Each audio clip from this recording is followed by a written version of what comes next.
Gen Z kids இந்த மாதிரி ஒரு படத்தை படையப்பா மாதிரி ஒரு படத்தை மறுபடியும் பார்த்தீங்கன்னா சொல்லுங்கள். ஃபர்ஸ்ட் டே ஃபர்ஸ்ட் ஷோனா என்னென்னு உங்களுக்கு இந்த படம் பார்த்தா தெரியும். தலைவர் screen by screen, scene by scene மாஸாக இருக்கும். இதுக்கு முன்னாடி ஒரு 20 இயர்ஸ் 26 இயர்ஸ் பேக் யாராச்சும் தியேட்டர் விசிட் மிஸ் பண்ணிட்டீங்கன்னா ப்ளீஸ் டூ விசிட். படம் செம்மையாக இருக்குது. இல்லை, நான் சின்ன வயசுலேயும் தியேட்டரில் தான் பார்த்தேன். எங்கள் அப்பா ரஜினி படத்துக்கு மட்டும்தான் வந்துட்டு ஃபேமிலியோடு நாங்கள் போவோம். இப்போ வந்துட்டு நாங்கள் பெரிய பிள்ளையாகி மறுபடியும் ரஜினி இப்பயும் நாங்கள் ஃபேமிலியோடு தான் வந்திருக்கோம். இப்போ எவ்வளோ வைப் இருக்கோ எவ்வளோ ஹைப் இருக்கோ அதே ஹைப் படையப்பா 2க்கும் இருக்கும். எந்த பாட்டுக்கு இன்னும் ஆடலன்னு தான் கேட்கணும், எல்லா பாட்டுக்கும் எல்லாரும் ஆடணும். ப்ரோ இப்பயும் அதே எக்ஸைட்மெண்ட்டோட தான் ப்ரோ இருக்கோம் நாங்கள். இப்பயும் அதே ஜாலி, அதே இது வேண்டாண்டி கூட போய் பார்ப்போம். ஆசையாக இருக்குது. பக்கத்து ஸ்க்ரீனில் போய் பார்த்தோம். பக்கத்து ஸ்க்ரீனில் லாஸ்ட் சீன் போயிட்டு இருந்தது. அதுக்குள்ளேயும் போய் நாங்கள் பார்த்துட்டு ஃபோட்டோ எடுத்துகிட்டு மறுபடியும் வந்தோம். அந்த அளவுக்கு எங்களுக்கு இன்னும் அதுலேருந்து வெளியே வர முடியல. ஏன்னா இதெல்லாம் வந்து ஒரு ஐகானிக் மூவி இல்லையா? இதுலேருந்து இதை வந்து இந்த மாதிரி டிவியில் போட்டால் தான் இதெல்லாம் பார்ப்போம். இதெல்லாம் யூடியூப்பில் போனால் சின்ன சின்ன சீன்ஸ் பார்ப்போம். அந்த வைப் இருக்காது. தியேட்டரில் ரிலீஸ் பண்ணும்போது அது நமக்கு ஒரு ஸ்பெஷல் ஃபீல் கொடுக்கும் இல்லையா? அது வந்து ஃபுல்ஃபில் ஆயிடுச்சு. சீன் திருப்பி பார்க்கணுன்னா கண்டிப்பாக சொல்லணும்னா அந்த ஸ்டார்டிங் சீனில் அவர் ஏறி வந்து அந்த டைட்டில் கார்டு போடுவாங்கல்ல, அந்த சீனே மாஸ் தான். அது வந்து ஒரு அன்எக்ஸ்பெக்டடாக அப்படியே ஏறி அதுவே நல்லா இருந்தது. ரஜினி சார் ஸ்லோ மோஷனில் வாக் பண்ணுறதெல்லாம் ரொம்ப அந்த ஷால் போட்டுட்டு வாக் பண்ணுறது ஒரு சீனும் வாவ் அப்படி தான் இருந்துச்சு. ரொம்ப செம்மையாக இருந்துச்சு, வேறு லெவலில் இருந்துச்சு. பொறுமையாக இருக்கணும், நிதானமாக இருக்கணும். எவ்வளோ நம்மளுக்கு காசு கிடைச்சாலும் அதை நம்ம அடக்கி வாசிக்கணும். அதுதான். என்னதான் நமக்கு ஒருத்தவங்க கெட்டது பண்ணுறாங்க அப்படின்னு தெரிஞ்சாலும் கெட்டது தான் நமக்கு பண்ணுறாங்க, அதை தான் பண்ணிகிட்டே இருப்பாங்கன்னா அவங்களுக்கு ஒரு லெசன் கொடுக்குற மாதிரி கடைசியாக அந்த மணிவண்ணனுக்கு வந்து லோன்லாம் அடிச்சு அது வந்து என் அப்பா ப்ராப்பர்ட்டி பரவாயில்ல, நீ வந்து நீ சந்தோஷமாக இரு அப்படின்னு சொல்லிட்டு அந்த மாதிரி வந்து நம்ம தப்பு நினைக்கிறவங்களுக்கு நம்மளும் வந்து தப்பு தான் நினைக்கணும். நல்லா இருக்க மாட்டடா அப்படின்னு இல்லாமல் நீயும் நல்லா இருடா, நீயும் நல்லா இருடா, நானும் நல்லா இருக்கேன் அப்படிங்கிற அதுதான் வந்து ஒரு பெஸ்ட் டேக். ஒரு கஷ்டமான விஷயம் வந்து நீலாம்பரி மேம் வந்து அவ்வளவோ லவ் பண்ணாங்க ரஜினிகாந்த் சாரை. ரொம்ப லவ் பண்ணாங்க. எனக்கே கஷ்டமாக இருந்துச்சு, கிடைக்கலையே. அடுத்த பாட்டு எடுத்தாலும் கிடைக்கிற மாதிரி இருந்தால் கொஞ்சம் சாட்டிஸ்ஃபைங்காக இருக்கும். ஆமாம், இறந்துட்டாங்க. இருந்தாலும் ரொம்ப கஷ்டமாக இருந்துச்சு, ஐயோ கிடைக்கலையே. அது சேர்ந்துருந்தா அந்த அளவுக்கு ஃபீல் வந்திருக்காது. ரஜினி சார் ஆசைப்பட்டது வேற ஒரு பொண்ணு இருந்தாலும் அந்த மேமோட ஃபீல் எனக்கு புரியல. லவ் வந்து எப்போவே மியூச்சுவலாக இருக்கணும். எனக்கும் இருக்கணும், உங்களுக்கும் இருக்கணும். அதுதான் அது லவ். ஒருத்தர் சைடு மட்டும் இருந்து இன்னொரு சைடு இல்லைன்னா அந்த சைடில் நம்ம ஃபோர்ஸ் பண்ணி இன்ஃப்ளூயன்ஸ் பண்ணி வர வைக்கக்கூடாது. அது வந்தாலும் அது லாங் டேர்மாக வராது. அந்த டைமில் அதுவும் வந்து அவங்க லவ் வந்து எக்ஸ்பிரஸ் பண்ண விதமே வேறு. நீ வந்து என் கால் கீழே இருக்கணும், எனக்கு வந்து நீ அந்த மாதிரி இருக்கணும். அந்த சாங் லிரிக்ஸ்லேயே வந்து அவங்க கன்வே பண்ணியிருப்பாங்க. இந்த மாதிரி நீ அந்த மாதிரி அது வந்து அந்த மாதிரி எக்ஸ்பிரஸ் பண்ணும்போது எந்த ஒரு மேலாக இருந்தாலுமே சரி அதை அக்செப்ட் பண்ண மாட்டாங்க. அது ஃபீமேலாக இருந்தாலும் எனக்கே அது நாட் ஓகே தான். ஆனால் அவங்க ரொம்ப ஸ்ட்ராங்கான கேரக்டர். அந்த ஒரு ஃபீமேல் வந்து என்னதான் ஒன்று கிடைக்காதுனாலும் அதை இறங்கிடுவாங்க. பட் அவங்க ரொம்ப டாமினண்ட்டாக, அது ஒரு டிஃப்ரெண்ட் கேரக்டர் அவங்க. ஆமாம், அது வந்து எல்லாரும் அந்த மாதிரி இருந்திருக்க முடியாது. அவங்க லவ்வை வந்து அவ்வளோ வருஷம், ஒரு 20 வருஷம் கழிச்சு ரெண்டு பொண்ணுங்க இருக்கும் இருந்தும் வந்து அந்த ஒரு லவ் வந்து அது ரொம்ப ட்ரூ லவ்னு சொல்லுவேன் நான். நீலாம்பரி அடங்கி போகணும்னு அதில் வந்து ரஜினி சார் டயலாக் பேசியிருப்பாங்க. அந்த டயலாக் இப்போ உங்களுக்கு ஓகேவா? அடங்கி போகணும்னு அவர் சொல்ல மாட்டார். கோபப்படக்கூடாது, அளவுக்கு மீறி கோபப்படக்கூடாதுன்னு தான் சொல்லுவாங்க. அதனால அவர் கரெக்டாக ஜென்ஸ்க்கும் சொல்லியிருப்பாரு, அதிகமாக ஆசைப்படக்கூடாதுன்னு சொல்லியிருக்காரு. அது உங்களுக்கு அப்ளிகபிள்னா எங்களுக்கு இது அப்ளிகபிள் தான். சொத்து பறி போகும்போது அப்பா தலைகுனியும் போது அவர் சோகமாக இருந்தார். தங்கச்சி கல்யாணம் நின்னும் போது சோகமாக இருப்பார். சாப்பாடு ஊட்டி விடுவார்ல, ஆமாம், தங்கச்சிக்கு வந்து இது பண்ணுவார்ல, அந்த சீன் தான் மோஸ்ட் எமோஷனல். அந்த வீடு போகும்போது கூட அவர் அந்த அளவுக்கு அந்த எமோஷன்ஸ் காட்டலை. சம்பாரிச்சிக்கலாம், ஆசை போனால் அப்புறம் சம்பாரிச்சிக்கலாம். ஆனால் எல்லாமே போயிடுச்சு. இப்போ இவங்க 2 பேரையும் நான் வந்து காப்பாற்றணும், நான் ஒன்றுமே இல்லாமல் தனியாக நிற்கிற ஒரு பிடிச்ச மாப்பிள்ளை கொடுக்கணும் அப்படின்ற மாதிரி சொல்லுவார். எல்லாமே உனக்கு பெட்டராக கொடுப்பேன், ஆனால் பிடிச்ச மாப்பிள்ளைனால கொடுக்க முடியாதுன்னு கண்ணு கலங்குவார். அது வந்து ரொம்ப நல்லா இருக்கும். சைலண்டாக ஆகிட்டாங்க. எல்லா சீனுக்கும் கத்திட்டு இருந்தாங்க. உடைப்பாரு பார்த்தீங்களா, வாழ்க்கையில் 1000 தடைக்கல்லப்பா, தடைக்கல்லும் உனக்கு ஒரு பரவாயில்லப்பான்னு எங்களுக்கு ஒரு ஜாலியா வாரா ஆடா அப்படின்ற மாதிரி ஜாலியாக இருந்துச்சு. அந்த மாதிரி ஒரு ஃபர்ஸ்ட் டைம் பார்க்குறேன் ஆக்சுவலி. அதனால ஃபர்ஸ்ட் எக்ஸ்பீரியன்ஸ் கொஞ்சம் சீன்ஸாக பார்த்துருக்கேன். செம்மையாக இருந்துச்சு. மியூசிக் பயங்கரமாக இருந்துச்சு. தலைவர் ஸ்பெஷல் மேம் வந்துருந்தாங்க, எல்லாமே சூப்பராக இருந்துச்சு. எந்த பாட்டு உங்களுக்கு வாழ்க்கையில் ஆயிரம் இது எல்லாருமே முன்னாடி தான் நின்றுட்டு இருந்தோம், சூப்பராக இருந்துச்சு. எல்லாம் ஒரு ஸ்கோர் போட்டாங்க?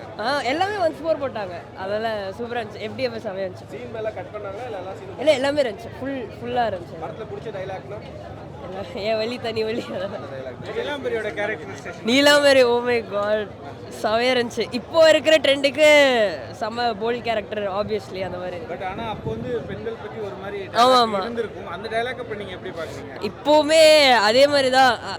இப்போ கூட அந்த அளவுக்கு ஹீரோயின்ஸ் அந்த மாதிரி ரோல் பண்றது இல்லை. இப்போ சூப்பராக இருந்துச்சு. தலைவருக்கு ஒரு விஷயம் சொல்லுங்க. ஹாப்பி பர்த்டே தலைவா. சின்ன வயசுல பார்த்தது, இப்போ தேட்டரில் இதுதான் ஃபர்ஸ்ட் டைம் பார்க்குறேன். மாசா இருந்தது, சூப்பராக இருந்துச்சு. அந்த எந்த சீன் ஊஞ்சல் சீன் தான் செம்மையாக இருந்துச்சு. அது ஒன்ஸ் மோர் வர போட்டாங்க, நல்லா இருந்துச்சு. அந்த மாசா இருந்துச்சு. படையப்பா 2 இந்த அளவுக்கு மாஸ் வருமா, ரீச் ஆகுமான்னு தெரியல. பிகாஸ் இந்த ஆடியன்ஸ் அதை அக்செப்ட் பண்ணுவாங்களான்னு தெரியல. பட் படையப்பா 1 தான் எப்பவுமே பெஸ்ட், நல்லா இருந்துச்சு. அந்த படத்தை யார் டைரக்ட் பண்ணாங்க? கேஎஸ் ரவிக்குமார் சார் தான் நல்லா இருந்துச்சு. நீலாம்பரி கேரக்டர் அதுதான், அவங்க கடைசி வரைக்கும் அப்படியே தான் இருப்பாங்க, சேஞ்ச் பண்ணிக்க மாட்டாங்க அவங்க கேரக்டர். அது மாசா இருந்துச்சு எப்பயும் போல. அதுதான், அது இப்போ இருக்க ஆடியன்ஸ் அதை அக்செப்ட் பண்ணிக்க மாட்டாங்க. ஸோ அதனால படையப்பா 2ல அது ஒர்க் அவுட் ஆகுமா அப்படின்னு தெரியாது. ரஜினி சார் ஆப்வியஸ்லி நல்லா பண்ணியிருந்தாரு, மாசா இருந்தது, வேற லெவல் இருந்துச்சு தலைவரோட சீன்ஸ்லாம். டைலாக்னு இல்லை, எனக்கு என் வழி தனி வழின்னு சொல்லிட்டே இருப்பார்ல, அது எல்லாமே மாசா இருந்துச்சு. அந்த ஊஞ்சல் சீன் சூப்பராக இருந்துச்சு. ஃபர்ஸ்ட் சாங் தான் என் பேர் படையப்பா, அது மாசா இருந்தது, வேற லெவல். ஹாப்பி பர்த்டே தலைவா. தலைவர் தான். வேற என்ன, டிவில எத்தனை வருஷம் பார்த்திருப்பீங்க? ஸ்கிரீன்ல பாக்கும்போது ஸ்க்ரீன்ல பார்க்கும்போது அதோட எஃபெக்டே வேற இல்லை. ஸோ லார்ஜ் ஸ்க்ரீன்ல பார்க்கும்போது, நான் 5th ஸ்டாண்டர்ட் படிக்கும்போது வந்த படம் இது. ஸோ பிக்கஸ்ட் டெஃபினெட்லி தலைவர் ஃபேன். ஸோ இவன் தான் டிக்கெட் வாங்கி கொடுத்தா FDFS. ஸோ ரஜினி, அதுவும் அவர் பர்த்டே ஆகும்போது பார்க்கும்போது இட் வாஸ் எக்ஸ்ட்ரீம்லி ஹாப்பி. கண்டிப்பாக எடுக்கலாம். KS ரவிக்குமார் தான் பண்ணணும். No I don't think they can bring this magic on screen. அது I have no clue who can direct it. Thank you. டிவில பல தடவை இந்த படத்தை பார்த்திருப்பீங்க. ஆனால் தியேட்டர்ல பாக்கும்போது என்ன எக்ஸ்பீரியன்ஸ் கிடைச்சது? அதான் சொன்னேனே, லார்ஜ் ஸ்க்ரீன், அதுவும் அந்த டிக்கெட்ஸ் எல்லாம் தூக்கி போட்டு they celebrated Rajini. So being part of this celebration was amazing. Thank you. Character பத்தி உங்களோட ஒப்பீனியன்?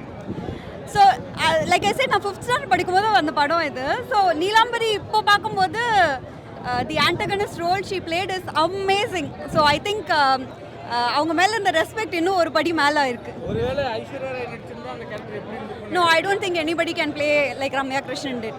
நான் வந்து இதுக்கு தான் ரொம்ப நாளாக வெயிட் பண்ணிட்டு இருந்தேன். தளபதி வரும்போது லாஸ்ட் இயர் போனோம். சரி படையப்பா எப்போ வரும் தான் வெயிட் பண்ணிக்கிட்டு இருந்தேன். ரொம்ப என்ஜாய் பண்ணேன். நான் அதனால இன்னைக்கு ஃபர்ஸ்ட் ஷோ வந்துடணும் அப்படின்னு வந்ததே. ரொம்ப என்ஜாய் பண்ணேன். காமெடி தான், அவர் சும்மா கண்ணடிச்சு சொன்னாலே போதும். எனக்கெல்லாம் சின்ன வயசுலேருந்து அந்த மாப்பிள்ளை இவர் தான், நானும் ட்ரெஸ் இருந்தெல்லாம் அப்படியே மனப்பாடம். நம்மலாம் ஃபஸ்ட் ஸ்டாண்டர்ட்லேருந்து நான் தான் சொல்லிக்கிட்டு இருக்கிறேன். எனக்குலாம் அவ்வளோ என்ஜாய்மெண்ட் அந்த படம்.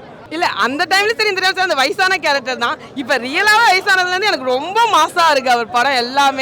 எல்லாமே அந்த கபாலிலேருந்து நான் சொல்கிறேன், அவ்வளோ என்ஜாய் பண்ணேன். ஏன்னா அப்போ தான் நம்ம வந்து டீன்லேருந்து அப்படியே தாண்டி இருப்போம் இல்லையா. அதுக்கு முன்னெல்லாம் ஸ்கூல் பசங்க. ஸோ அதுக்கப்புறத்துலேருந்து வேறு லெவல் தான். ஆனால் இப்போயும் நான் பணக்காரன்லேருந்து எல்லா படமும் பார்த்துட்டு தான் இருப்பேன், எப்பயுமே பார்ப்பேன். ஆப்வியஸாக கிக்கு ஏறுதே தான். ஆனால் எல்லா பாட்டுமே பிடிக்கும், ரொம்ப பிடிக்கும். வெற்றி கொடிகட்டெல்லாம் எப்பயுமே வீட்டிலவே பைத்தியம் மாதிரி பாடிட்டே தான் இருப்பேன். ஆட்சி யார் பக்கமா இருந்தா என்ன, ஆண்டவனே நம்ம பக்கம். கண்டிப்பா சண்டே தான். குழந்தை அம்மா அப்பா எல்லாருமே, அம்மா அப்பாலாம் இங்கே கொஞ்சம் செட் ஆகாது குழந்தைன்றதுனால கண்டிப்பா சண்டேவே டிக்கெட் போட்டாச்சு. VRல போய் இன்னொரு ட்ரிப் பார்த்துட்டு வரணும், அவ்வளோதான். தலைவருக்கு அப்புறம் தானே எல்லாமே. படம் இதே படத்தை அடுத்த வருஷம் போட்டாலும் வருவேன், எத்தனை வாட்டி போட்டாலும் வருவேன். ரொம்ப நல்லா இருந்தது. அம்மாவும் பொண்ணு சேர்ந்து வந்திருக்கோம் பாருங்க படத்துக்கு. அந்த அளவுக்கு ரெண்டு பேருக்குமே பிடிக்கும். 2 பேருக்கும் பிடிக்கும். இதெல்லாம் வந்து லைஃப்ல மிஸ் பண்ணிடக்கூடாதுன்னு சொல்லிட்டே வந்தேன். எனக்கு ரொம்ப பிடிச்சிருந்தது. எல்லாரும் சேர்ந்து டான்ஸ்லாம் ஆடினோம் மேலே. யாருமே சீட்லேயே உட்காரல, எல்லாம் போயிட்டு அங்கே ஸ்டேஜ் கிட்ட தான் போயிட்டு நின்றுட்டு எல்லாம் ஸ்க்ரீன் கிட்ட தான் ஆடிட்டு இருந்தோம். ரொம்ப என்ஜாய் பண்ணோம். உள்ளேயே போகவே முடியல. எல்லாருமே அந்த அளவுக்கு ஃபுல்லாக ஸ்க்ரீன் ஃபுல்லாக அப்படியே ஓவராலாக கவர் பண்ணி அப்படி இருந்தாங்க. செம்ம என்ஜாய் பண்ணோம், செம்மையாக இருந்தது. நான் அதுக்கு தாங்க போட்டு எல்லாத்தையும் இது பண்ணிட்டு இருந்தேன். எல்லாரும் தலைவானாங்க. நானும் ரஜினி ஃபேன் தான், எல்லாம் கத்துனேன். ஆனால் அவங்க வந்து ஸ்வாக் வேற லெவலு. அவங்களோட இது வந்துட்டு யாருமே பீட் பண்ணிக்கவே முடியாது. ஸோ அவங்க வந்து ரொம்ப நாள் கழிச்சு திடீர்னு ஒரு என்ட்ரி தரதா இருக்கட்டும், அந்த ரோலை பக்காவா அவங்கள மாதிரி யாராலுமே பண்ணிருக்க முடியாது. வேற லெவல். ஒருவேளை ஐஸ்வர்யா ராய் நடிச்சிருந்தா அந்த ரோல் எப்படி இருந்திருக்கும்? நோ, அவங்கள மாதிரி வர முடியாது. இந்த போல் லுக்கு, அந்த லுக்கு, நட ஸ்டைலு, அந்த விஷயத்த யாராலையுமே ரெப்ளிகேட் பண்ணவே முடியாது. அவங்க வேற லெவல் தான். வந்தா ரீ ரிலீஸ்க்கே வரும். புதுசா விட்டு வராம இருப்போமா? ஷியோர், கண்டிப்பா. ஒரு ஷோட நிப்பாட்டிடுறீங்களா? அடுத்தடுத்து வர ஐடியா இருக்கா? இப்போதைக்கு இதுவே பெர்மிஷன் தான். நெக்ஸ்ட் பார்க்கலாம். செம்மையா இருந்தது.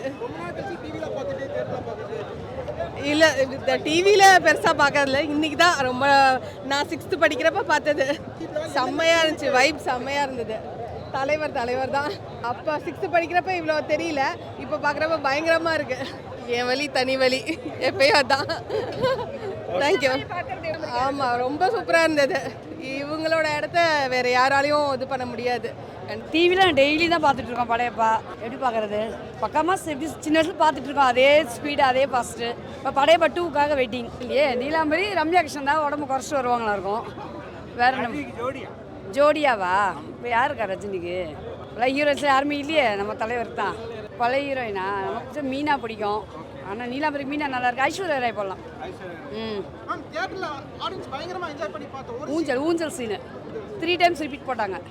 எனக்கு டான்ஸ்லாம் பண்ணோம், சூப்பராக இருந்துச்சுப்பா. கிக்கு ஏறுதே சாங்கு, எல்லா சாங்கும் பக்கா மாதம். கிக்கு ஏறுதே ரொம்ப பிடிக்கும். எல்லா படத்துலையும் எல்லா வசனமும் தலைவர் வந்தா நின்னா போதும், நான் ஹாப்பி. தேங்க்யூ. என் வழி தனி வழி. யார் வந்தாலும் தலைவர் தான் ப்ரோ. கண்ணு வேற யார்கிட்டயும் போகாது. எத்தனையோ பழைய படங்கள் ரிலீஸ் ஆகி பார்த்ததை விட இந்த படம் ரிலீஸ் ஆகி புதுசாக பார்க்குற ஃபீலிங் இருக்குது. எப்பயுமே பிடிக்கும். எந்த அளவுலாம் சொல்ல முடியாது, அவருக்கு அளவே கிடையாது. அந்த படத்தை பார்க்குறீங்க? இது எத்தனையோ தடவைனா டிவியில் போட்டது கிடையாது. அதிகமாக நம்ம செல்லில் வச்சு பார்த்துருக்கோம் நிறையா தடவை. எந்த சீனுமே சொல்ல முடியாது சார், எல்லாமே வெளியதான் சார். அவருக்கு பர்த்டேக்கு ஒரு பாட்டை பாடிட்டு அப்படியே பேசிட்டேன். Happy birthday super star, may god bless you super star, தலைவர் super star, only one super star, only one super star, super star super star super star அவர்களுக்கு இனிய பிறந்தநாள் நல்வாழ்த்துக்கள். தலைவரோட படையப்பா தரிசனம் கிடைச்சிருக்கு, ரொம்ப ரொம்ப ஹாப்பி. இது என்னன்னா ஒரு ரீரிலீஸ் மாதிரியே தெரியல. ஒரு புது படம் ரிலீஸ் ஆனால் எவ்வளோ வைப்பு அந்த மாதிரி இருக்குமோ அதை விட பயங்கரமான வைப்பாக இருக்குது தேட்டரு. இந்த படம் அந்த அளவுக்கு எக்ஸலண்ட்டாக இருக்கும், அதனால் இந்த கூட்டம் நினைக்கிறேன்.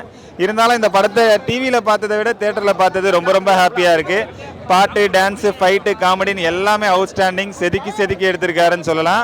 எல்லாருமே தேட்டரில் வந்து பார்த்து என்ஜாய் பண்ணுங்கள். தேங்க்யூ. அதான் அந்த ஊஞ்சல் சீன் தான். ஊஞ்சல் சீன் தான் சூப்பராக இருந்துச்சு. எல்லா பாட்டுக்குமே தானா. அப்புறமேட்டு அந்த ஹாப்பி பர்த்டே சாங் இருக்குல்ல, ஓ கிக்கியது, அதுக்கு போய் ஸ்டேஜ்லேயே ஆடணும். சூப்பராக இருந்துச்சுண்ணா. எல்லாரும் வந்து கண்டிப்பாக பார்க்கலாம். ரொம்ப நல்லா இருந்தது. 25 வருஷம் கழிச்சு ரொம்ப நல்லா இருந்தது. ரொம்பவே நல்லா வைப் பண்ணோம். ரொம்ப பிடிச்ச சாங் அப்படின்னா அந்த படத்தில்? எல்லா சாங்குமே பிடிச்ச சாங் தான். தலைவரோட டயலாக்ல உங்களுக்கு பிடிச்ச டயலாக் என்ன? என் வழி தனி வழி. Super movie bro, super movie. தலைவர்லாம் எத்தனை வாட்டி போடலாம் பார்த்தீங்கன்னா தலைவர் 2 வாரத்துக்கு சூப்பர் படம், ரொம்ப சூப்பராக இருக்குது. ஆல்ரெடி வந்த படம் தான். ஆனால் இந்த 50th இயருக்கு இது எங்களுக்கெல்லாம் ஒரு கெட் டுகெதர். வந்து படையப்பா படமா இல்லை நீலாம்பரி படமா? எப்பயுமே ஸ்டார், சூப்பர் ஸ்டார். நல்லா இருந்துச்சு. கிளைமேக்ஸில் ரம்யா கிருஷ்ணன் கல்யாணம் பண்ணிட்டாரு. நிறைய தடவை பார்த்துருக்கேன் சார், திருப்பி பார்த்துருக்கேன். First day first show celebration பண்ணுறதுக்காக பெங்களூர்லேருந்து வந்தேன். Total worth. மாஸ்டருக்கு சீன்லாம் தெரிஞ்ச சீன் தானே சார். ஒய்ஃப் கொண்டு வந்தேன் டான்ஸ் ஆடுறதுக்காகவே. ஸ்டெப்ஸ் கற்றுக் கொடுத்து கூப்பிட்டு வந்தேன். எல்லா பாட்டுக்கும். எந்த பாட்டுக்கு ஆடலை. படம் என்ன சார் சொல்கிறது, ஃபஸ்ட் டைமாக பார்க்குறோம் படம். இதெல்லாம் செலிப்ரேஷன், திருவிழா, தலைவரோட 75th பர்த்டே. ஹாப்பி பர்த்டே தலைவா. 50 இயர்ஸ் இல்லை, நீங்கள் 75 இயர்ஸ் நடிங்க. எங்களுக்கு 75 வயசாகும், நாங்கள் வந்து பார்ப்போம். எதுவுமே மாறாது, உங்களுக்கு கொஞ்சம் வயசாகும், அவ்வளோதான். தலைவர் தான் சார். கஷ்டப்படாமல் எதுவும் கிடைக்காது, கஷ்டப்படாமல் கிடைக்கிறது எதுவுமே நிலைக்காது. அதுதான் sir goose pump moments. Padayappa 2 வருது, அதுக்கு தான் எங்கள் தலைவர் ரிலீஸே பண்ணுறாரு சார். எல்லாமே எனக்கு தெரிஞ்சு படையப்பா 2 கண்டிப்பாக வரும். ஹாப்பி பர்த்டே தலைவா, காட் பிளஸ் யூ. அவர் தான் வந்து hard core fan sir. 45 years தலைவரோட வெறியன். 35 years first day first show ஆல்பர்ட்டில் பார்த்தேன், இப்போ இங்கே பார்க்குறேன். ஒரு வித்தியாசம் கிடையாது. எனக்கு கொஞ்சம் முடி கம்மியாயிடுச்சு, தலைவருக்கு அது கூட மாறல. One of the best moments. இதே லேடி வில்லனாக வந்தால் நல்லாயிருக்கும் சார். தலைவருக்கு வில்லன் ஸ்ட்ராங்காக இருந்தால் தான் படம் சூப்பர் ஹிட்டு. ஒரு பாஷாவுக்கு மார்க் ஆண்டனி, ஒரு படையப்பாவுக்கு நீலாம்பரி, அப்படி வந்தால் தான் சார் சூப்பர் ஹிட் ஆகும். நிச்சயமாக பழைய டைரக்டர் வந்து சான்ஸ் கொடுக்கலாம் சார். என்னை பொறுத்தவரையும் KS ரவிக்குமார் திருப்பி ட்ரை பண்ணுவாங்க. ஏன்னா எல்லாமே தலைவர் ட்ரிவன் தான், அவர் சொல்கிறது தான்.